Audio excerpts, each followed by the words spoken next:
वो हर बार एक ऑरेंज को चखता और ये खट्टा है कहकर छोड़ देता।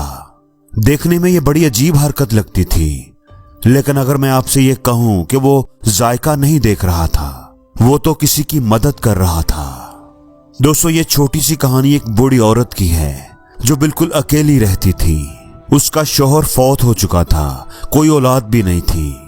उसकी जिंदगी का वाहिद सहारा यही था कि वो मंडी से ऑरेंजेस लाती और सड़क किनारे एक छोटा सा ठेला लगाकर बैठ जाती और ऑरेंजेस बेचती। इसी तरह उसकी जिंदगी के दिन गुजर रहे थे।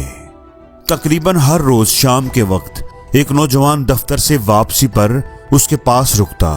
वो रोज ही उस बूढ़ी औरत की रेहड़ी से ऑरेंजेस खरीदता था। उस नौजवान की एक बड़ी अजीब आदत थी। वो क्या करता था, वो रेहड़ी से एक ऑरेंज उठाता, उसे छीलकर उसमें से एक फांक निकालता, उसे चखता और कहता ये तो मीठा नहीं है, खट्टा है, और वहीं पर रख देता। फिर एक और उठाता, उसे भी चखता और कहता कि हाँ ये मीठा है, इसी तरह के ऑरेंजेस मुझे निकाल दो। हर रोज उसका यही मामूल था।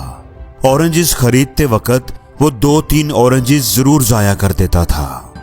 बूढ़ी औरत बेचारी बड़ी साबर थी। वो खामोशी से जो ऑरेंज वो कहता था उसे दे देती थी। उसने इस बात पर कभी एतराज नहीं किया था। ठीक है, चखना चाहता है तो चख ले। एक दिन उसको ऑफिस से छुट्टी थी तो उसकी बेगम भी उसके साथ थी। वो बूढ़ी औरत के पास ऑरेंजेस लेने के लिए रुका तो उसने अपने मामूल के मुताबिक वही काम किया। एक ऑरेंज लिया, उसको छीलकर चखा और बोला कि ये तो मीठा नहीं है। फिर दूसरा ऑरेंज चखा और बोला हाँ ये मीठा है, इसी तरह के 2 दर्जन दे दो।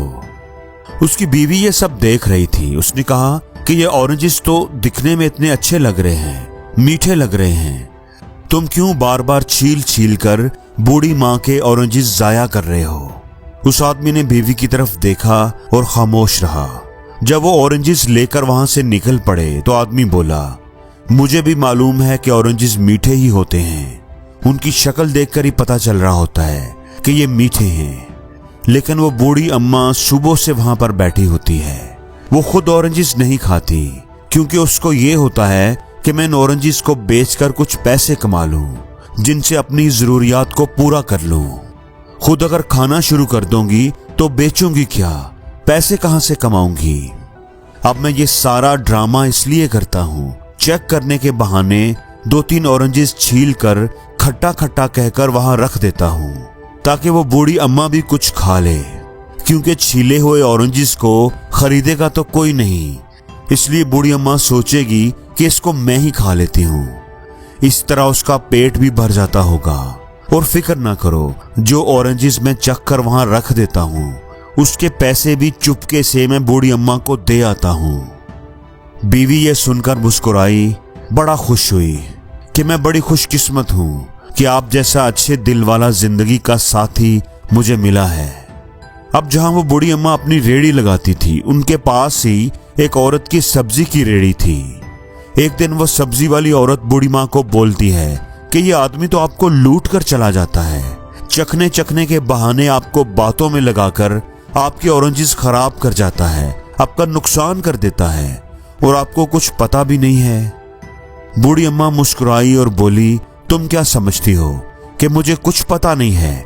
मुझे सब पता है कि वो ऐसा मुझे ऑरेंजेस खिलाने के लिए करता है और वो पैसे भी मुझे ज्यादा दे जाता है। उसका प्यार है मेरे लिए, मैं सब समझती हूँ और मैं भी प्यार का जवाब प्यार से देती हूँ। मैं भी अनजान बनकर उसकी नजर बचाकर उसके थैले में चुपके से कुछ इजाफी ऑरेंजेस डाल देती हूँ। मैंने इतने पैसों का क्या करना है, मैं अकेली जान हूँ, मेरा अच्छा भला गुजारा हो जाता है। वो अपना प्यार दिखाता है, मेरी फिक्र करता है, तो क्या मैं प्यार नहीं दिखाऊंगी। मैं तो उसकी माँ जैसी हूँ, मुझे तो उसकी ज्यादा फिक्र है।